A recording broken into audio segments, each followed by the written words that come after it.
Today, we're breaking down a classic from American psychology textbooks, Psychology and Life by Richard Grigg.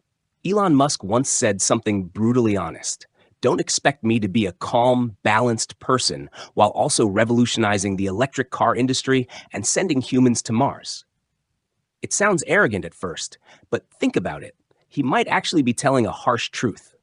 This book explores something that makes a lot of people uncomfortable: the psychological reality behind extraordinary success. Those at the top often look nothing like the perfect person we imagine. Let's dive into one of America's most influential psychology textbooks and explore this unsettling truth. From a psychological standpoint, there are really only three types of people in the world. Type 1, mentally healthy individuals. Type 2, extremely successful people. And type 3, people who are neither psychologically well nor professionally successful. Here's what I discovered. If you're mentally healthy and psychologically balanced, it's nearly impossible to become wildly successful. Similarly, the more ambitious your goals become, the more your mental health suffers. These two things almost never go together. This isn't exaggeration. Look through business history, scientific breakthroughs, and artistic masterpieces. There's an unsettling pattern. People who achieve extraordinary things often have some form of psychological distortion or personality disorder. Steve Jobs built the Apple empire, but he lacked basic empathy. He verbally abused employees, said things like, "Great employees don't need self-esteem," and his personal life was chaotic. He even refused to acknowledge his own biological daughter for years. Andy Grove, the legendary leader of Intel, had a famous saying, "Only the paranoid survive." That statement itself reveals his psychological state. Grove managed with extreme suspicion and constant anxiety, always doubting his competitors, his employees, everyone around him. This chronic distrust caused immense suffering to those near him. Yet it also allowed Intel to maintain dominance in semiconductors for decades. John Nash, the mathematician who pioneered game theory, suffered from long-term schizophrenia. Isaac Newton was extremely paranoid and isolated. The list goes on. From business people to scientists, from physicists to artists. Why does this pattern exist? The book provides a compelling explanation. Psychology research has discovered that many extremely successful people share a specific personality trait called the Dark Triad. This personality consists of three core characteristics. First, extreme narcissism. Second, extreme opportunism. And third, a lack of empathy. This sounds incredibly unappealing, right? But think carefully. This personality type actually has massive advantages in the pursuit of success. Extremely narcissistic people always appear confident. When they meet someone for the first time, they make an incredibly strong impression. Meanwhile, their opportunism and lack of empathy give them superhuman execution power. They can do anything without moral or emotional baggage. Imagine this: a self-confident person with zero guilt, extreme execution ability, and no emotional constraints. That's basically the perfect entrepreneurial template. By the time people discover this person's coldness, selfishness, and tendency to shift blame, they've already acquired what they want, completed their initial wealth accumulation, and simply don't care what others think. Here's the darkly ironic part. Once someone is successful enough, their flaws become appealing. Society judges people primarily by their achievements. Once you're successful enough, countless people will voluntarily create excuses for your worst behavior. They'll say things like, "He did it for human progress," or "He's just rough around the edges, but an amazing person." After achieving success, you'll have endless defenders. The book has an entire chapter on personality disorders and motivation. It explains that human behavior is driven by motivation. Normal people are motivated to maintain balance. When hungry, we eat. When tired, we sleep. When lonely, we connect with friends. These simple desires let us live like, well, normal people. But that also guarantees we'll never become the kind of obsessively successful person who achieves extraordinary things. Because once ordinary people's basic psychological needs are met, we're happy and satisfied.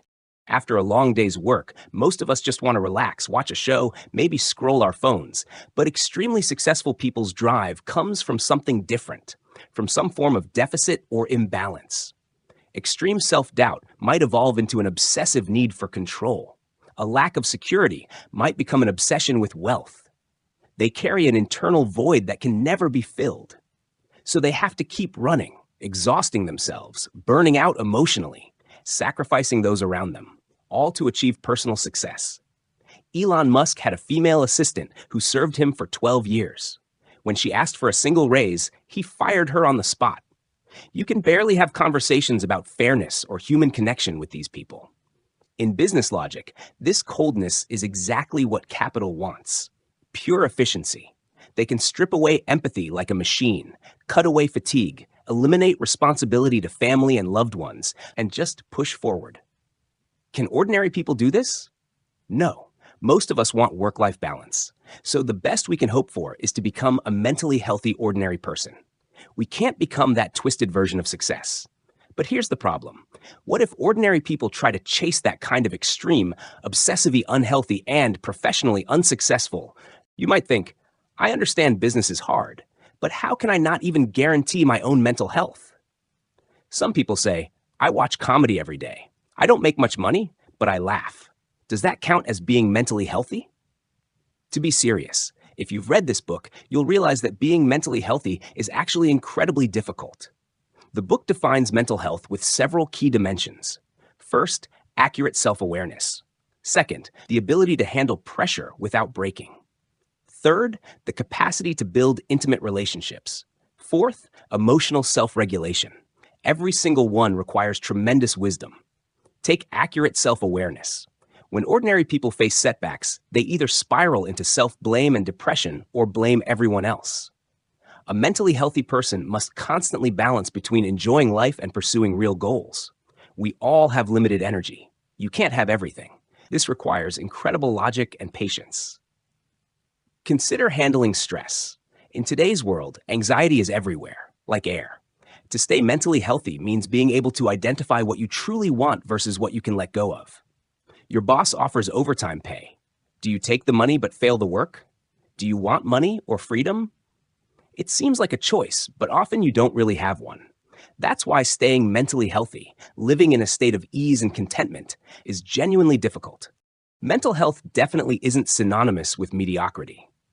In an era where everyone's chasing money and fame, maintaining mental health takes tremendous conviction and wisdom.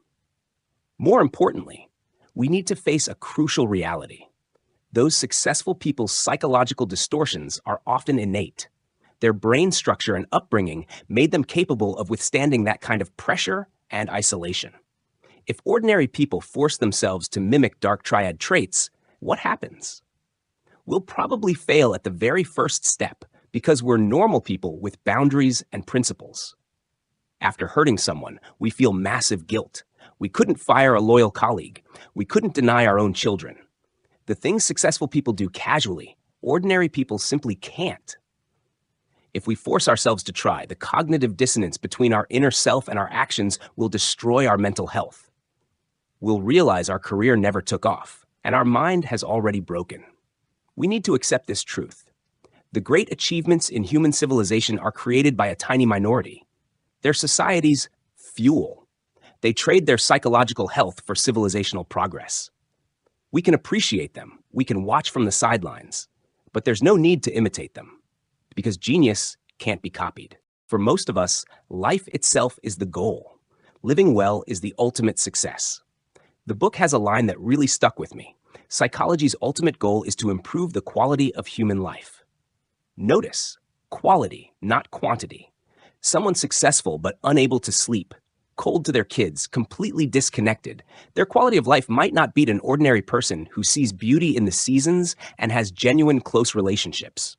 If you realize you're not ruthless enough, you still empathize with the vulnerable, you want balance between work and life, and you actually want to sleep at night, then becoming a mentally healthy ordinary person is genuinely wonderful. Don't feel guilty about it. Don't see it as a lack of ambition. In this crazy era, being a psychologically stable person who understands their own life doesn't harm others or their families with emotional damage. That's already a massive victory. Also, don't expect your partner to be an ambitious go-getter while you're a balanced person. Think about it.